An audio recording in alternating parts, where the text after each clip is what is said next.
Joop-a-doo. Hi, my name is David, and I want to rank all of Netflix now. So, before, I used to review music. I still want to talk about music. But Netflix is growing into this massive beast of a thing. It's now cable, and if you're anything like me, I don't actually buy cable anymore. I just have Netflix, maybe like one thing or another, but Netflix eventually plans to just have a billion shows on its network, and there is no like good curation. You can go to a lot of review sites, but the front page makes it really hard to know if something is good or not. It's just sort of there. That's why I want to go on a quest to rank every Netflix original show.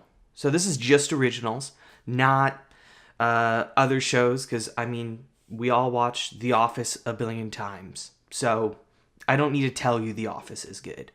But with Netflix originals, it's a little bit more up in the air if you're going to get something amazing or some total garbage, because typically the only way you hear about this is maybe you see a preview on like a YouTube ad. But for the most part, you just see it on the front page of Netflix. So I want to go through and rank all of it. Every single one. All of it. And make a list out of it so people can know what's up. I got a rank board over there that I've put 5 that I think most people have either seen or at least know about already that I'll go through later after a review. But I'm going to just start kind of reviewing stuff now and ranking them on that board and find what is the best. That board's kind of small, so eventually I might need a bigger one. But yeah, let's go. So today I want to review Netflix new like dating reality show called Dating Around. Now, Dating Around, it's just like a ridiculously simple concept. You have one person that goes on dates with 5 people, and then it isn't like some big thing where they marry them at the end. There is no like big gimmick like that. It's just after it, they choose one person to go on a second date with. Ridiculously simple. Did not sound like a show I would honestly be too into. I like reality shows. Like, I'm the type of person that can watch The Bachelor or Bachelorette, totally be down with it, because it is secretly amazing and hilarious. But this show was a whole lot better than I really expected. And it all comes down to, I think, one thing, and it is the production of this show and how purposeful the people who made it and like what they were trying to make you feel and while you were going on these dates is top notch. Hats off to them, because honestly, it made this show so much better than the actual concept. The reason for this is, I think, in the editing and directing, because it is a very like simple concept. It's just one person going on 5 dates, but they really make you feel like you're dating in the new like digital way of dating. Now, I kind of completely missed it. I never went on any of these sites to find, because I was already dating someone, and I still am. So I've never had to use any of these sites before. But I think from my perspective, it felt like I was in there. It made you feel like you were dating on Tinder or anything like that, because they made the dates repetitive and cut them in a way that was super unique. Oftentimes, it would sound like one person was asking a question to one of their dates when in reality it was to another, and the same questions would be asked across the same people, and it just made you feel like you were in this routine of going through the same date over and over and over again, but with just different results from people.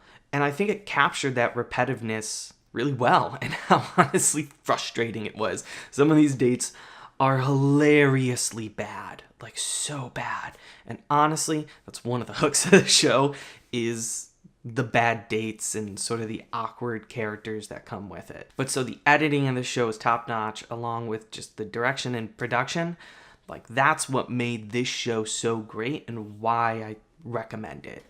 The other thing that makes this show incredible is the people that they have as the datees, I guess. The people, the one person hosting the date, I guess.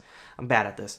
They are very inclusive in who they sort of include. They're very good at having different types of people with different types of backgrounds, sexualities, and races kind of come in for you to kind of experience how they go through dating with either different personalities or backgrounds or honestly baggage that they carry with them. I think for me, my favorite episode of the season was actually the elderly people dating. They had this guy who had lost his wife, and a couple years later, he decided to start dating again. And one most adorable episode of like romantic television ever. By far. It is ridiculously adorable and really cute. But also incredibly awkward.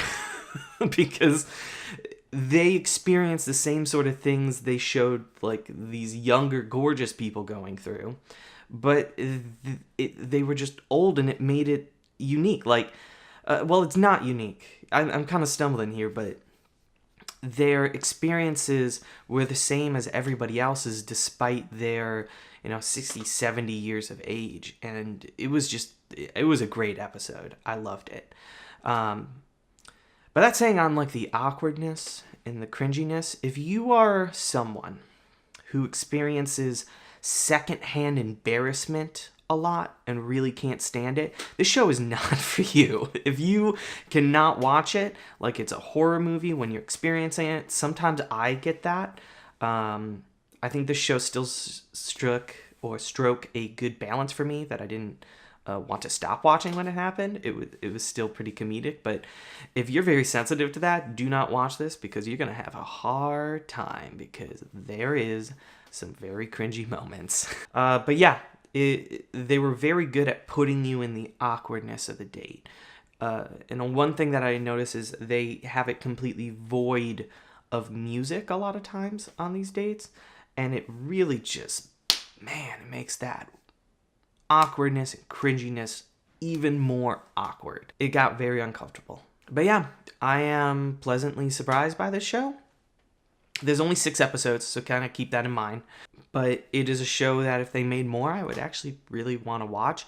I think this show is actually best viewed with like at least one other person with you to laugh at the ridiculousness, to kind of argue and debate who they're going to choose at the end. It's not a competition. It is, but it isn't. But it's fun to have other people around you to kind of riff off what's kind of happening. So I would highly recommend that if you have just one other person to watch it with you, the show I think will get even better than it already is. But yeah, that's Dating Around. Typically not my type of show, but I think they did a great job with it, and I would watch more. Question is, where will I rank it? So I got these little magnet guys I'm going to use. Let me grab the board.